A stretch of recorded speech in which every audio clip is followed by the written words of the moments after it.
Like کریں، subscribe کریں، bell icon کو دبائیں تاکہ ہماری ویڈیو سب سے پہلے آپ کے پاس پہنچ سکے۔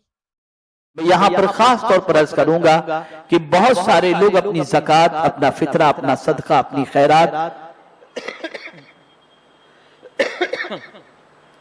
بہت ساری تنظیموں کو دے دیتے ہیں، بہت سارے اداروں کو دے دیتے ہیں۔ یقیناً آپ دیجئے کہ ان اداروں کو، تنظیموں کو بھی ضرورت ہوتی ہے، لیکن سب سے پہلا حق آپ کے رشتہ داروں کا ہے۔ اگر رشتہ دار میں کوئی ضرورت مند ہے تو پہلے اسے دیں، یہ اس کا پہلا حق ہے کہ اس کو دینے پر اللہ رب العزت جل جلالہ دگنا ثواب عطا فرمائے گا۔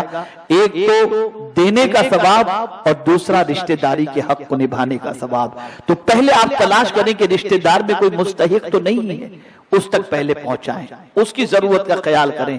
میرے پیارے آقا صلی اللہ تعالی علیہ وسلم کے پیارے دیوانوں، اسی کے ساتھ غربا، یتامہ، مساکین، ادارے، ان سب چیزوں کا خیال کریں۔ مجھے امام زین العابدین رضی اللہ تعالیٰ عنہ کا ایک واقعہ یاد آتا ہے۔ اللہ اکبر، اللہ اکبر۔ امام زین العابدین رضی اللہ تعالیٰ عنہ کا جب وصال ہوا تو آپ کو جب غسل کی دیا جا رہا تھا تو آپ کی پشت انور پر گونی کے نشانات تھے۔ لوگوں کو حیرت ہوئی کہ کبھی ہم نے امام زین العابدین کو گونی اٹھاتے ہوئے تو دیکھا نہیں، گونی کے نشانات کیسے ہیں؟ امام زین العابدین رضی اللہ تعالیٰ عنہ کے وصال کو جب کم و بیش 1 مہینے کے قریب کا وقت گزر چکا تو کچھ فیملیز، کچھ گھر والے امام زین العابدین رضی اللہ تعالیٰ عنہ کے گھر پہ پہنچے اور سادات جو اس گھر میں موجود تھے ان سے انہوں نے کہا کہ ہم پریشان حال ہیں، گھر میں کئی دنوں سے چولہا نہیں جل رہا۔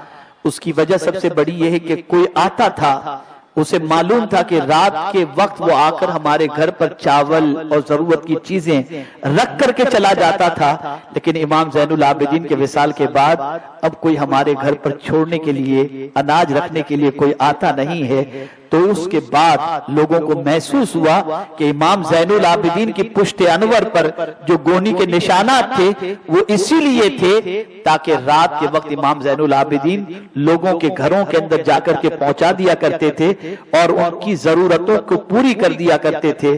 کسی نے امام زین العابدین رضی اللہ تعالیٰ عنہ کو دیکھا تھا اور پوچھا تھا حضرت سے کہ حضرت آپ اس طرح سے چھپ کر لوگوں کے گھروں میں کیوں دے پہنچاتے ہیں؟ ہمیں یاد کر لیں تو ہم لے جا کر کے پہنچا دیا کریں۔ ارشاد فرماتے تھے، اللہ اکبر، اللہ اکبر، ارشاد فرماتے ہیں کہ جو صدقہ چھپا کر دیا جاتا ہے وہ صدقہ اللہ کے غضب کو ٹھنڈا کر دیا کرتا ہے۔ یعنی چھپا کر صدقہ دینے سے اللہ کا جلال، اللہ کا غضب ٹھنڈا ہو جایا کرتا ہے۔ تو میرے پیارے آقا صلی اللہ علیہ وسلم کے پیارے دیوانوں، ایسے گھروں کو تلاش کریں، ایسے مستحقین کو تلاش کریں، ایسے ضرورت مندوں کو تلاش کریں اور ایسے ضرورت مند کے گھروں پر جا کر کے آپ اپنی طرف سے دے کر کے آئیں کہ دائیں ہاتھ سے دیں تو بائیں ہاتھ کو پتہ نہ چلے۔ اس کا اجر اللہ کے نزدیک بہت عرفہ و اعلیٰ ہے۔ میرے پیارے آقا صلی اللہ تعالی علیہ وسلم کے پیارے دیوانوں، اس طرح سے ماہ رمضان گزارنے کی کوشش کریں گے تو آپ یاد رکھیں رب العزت جل جلالہ کی بارگاہ سے انعام و اکرام بھی نصیب ہوگا اور مغفرت کا پروانہ بھی حاصل۔ ہماری ویڈیو کو لائک، شیئر ضرور کریے۔